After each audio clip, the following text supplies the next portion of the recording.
લુખ્ખા તત્વોના ઘર પર હથોડા જોવા મળ્યા છે। બાપુનગરમાં અસામાજિક તત્વોના ઘર પર હથોડા જોવા મળ્યા છે। કોર્પોરેશન અને પોલીસ દ્વારા સંયુક્ત કામગીરી કરાઈ છે। અસામાજિક તત્વોના મકાનો પર દબાણ હટાવવાની કામગીરી કરવામાં આવી છે। થોડા દિવસ પહેલા જ અસામાજિક તત્વોએ આતંક મચાવ્યો હતો। શહેરમાં કોઈ પણ અસામાજિક તત્વોને સાંખી નહીં લેવાય। ગુજરાતમાં શાંતિ દોહડનાર પર કાર્યવાહી પણ કરાશે। અમદાવાદથી આ સમાચાર સામે આવી રહ્યા છે, જ્યાં બાપુનગરમાં અસામાજિક તત્વોના ઘર પર હથોડા પાડવામાં આવ્યા હતા। કોર્પોરેશન અને પોલીસ દ્વારા સંયુક્ત કામગીરી હાથ ધરવામાં આવી હતી। અસામાજિક તત્વોના મકાનો પર દબાણ હટાવવાની કામગીરી કરવામાં આવી હતી। થોડા દિવસ પહેલા જ અસામાજિક તત્વોએ આતંક પણ મચાવ્યો હતો। શહેરમાં કોઈ પણ અસામાજિક તત્વોને સાંખી નહીં લેવામાં આવે। ગુજરાતમાં શાંતિ દોહડનાર પર કાર્યવાહી કરવામાં આવશે। અમદાવાદથી આ સમાચાર સામે આવી રહ્યા છે, જ્યાં બાપુનગરમાં અસામાજિક તત્વોના ઘર પર હથોડા પાડવામાં આવ્યા છે। કોર્પોરેશન અને પોલીસ દ્વારા સંયુક્ત કામગીરી કરવામાં આવી છે। પહેલા પોલીસનો દંડો આ રીતે જ પડ્યો હતો, જે પ્રમાણે આરોપીઓ જે છે જે તલવારો લઈ અને જે દાદાગીરી કરતા હતા, પરંતુ જે રીતે હથોડા પડ્યા છે એ રીતે પહેલા દંડો પડ્યો ને ત્યારબાદ હવે કોર્પોરેશનનો હથોડો પડી રહ્યો છે। અસામાજિક તત્વોને કોઈ પણ રીતે છોડવામાં નહીં આવે ને તેને જે પ્રમાણે દબાણો જે કર્યા છે તે દબાણો ઉપર પણ આ રીતે જ કોર્પોરેશન છે તે હથોડા મારવાનું છે। સાથે સાથે જ જે પ્રમાણે લોકોને સામાન્ય લોકોને હેરાન કરતા લોકોને પણ આગામી દિવસોમાં એક પ્રકારની ચેતવણી છે। ચેરમેન સાહેબ, જે પ્રમાણે કામગીરી થઈ રહી છે, આ હથોડા અને જે પ્રમાણે દંડા પડે છે, સામાન્ય લોકોને સમસ્યા ના થાય એ કેટલી જરૂરી છે સામાન્ય લોકો માટે?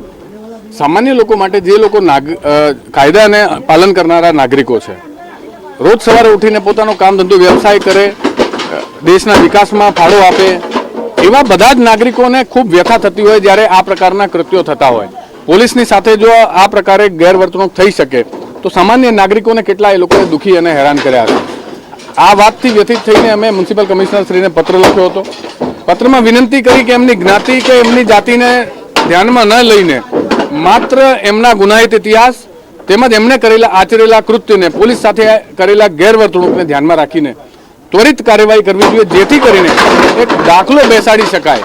બાકીના ગુનેગારોમાં પણ એક ભયનો માહોલ થાય, કાયદો અને વ્યવસ્થા પ્રત્યે આ ગુનેગારો જાગૃત થાય। અને અહીંયા ચલાવી લેવામાં નથી આવતું, માત્ર પોલીસ કાર્યવાહી કરી છે એવું નહીં, કોર્પોરેશન પણ ખભેથી ખભા મિલાવીને કામગીરી કરે છે, એ પ્રકારનું દાખલા બેસે।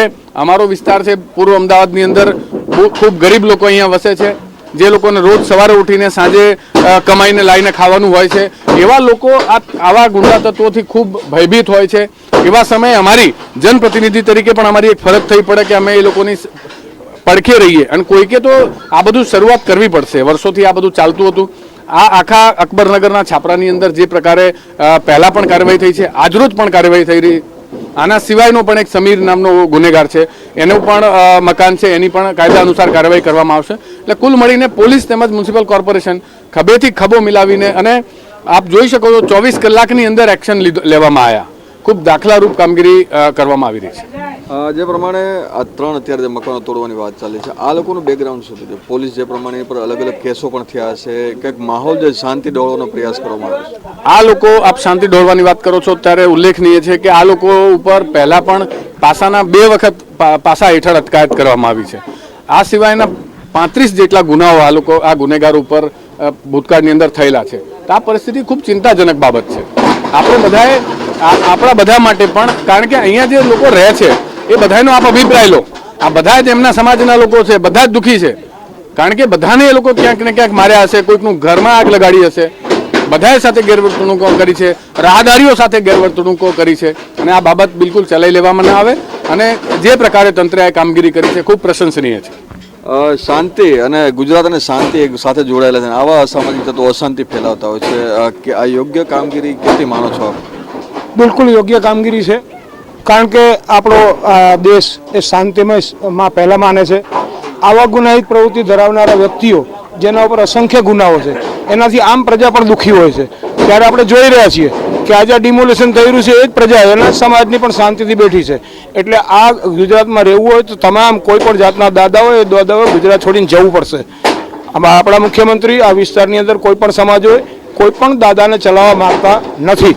તો આ પ્રકારે જ્યારે આવો દાખલો બેસાડવામાં આવશે ત્યારે જ આ ગુના પ્રવૃત્તિઓ કરનારા બીજા લોકો એ ચોક્કસ ચેતી જશે અને આવી ગુનાહિત પ્રવૃત્તિઓ કરતા બંધ થશે.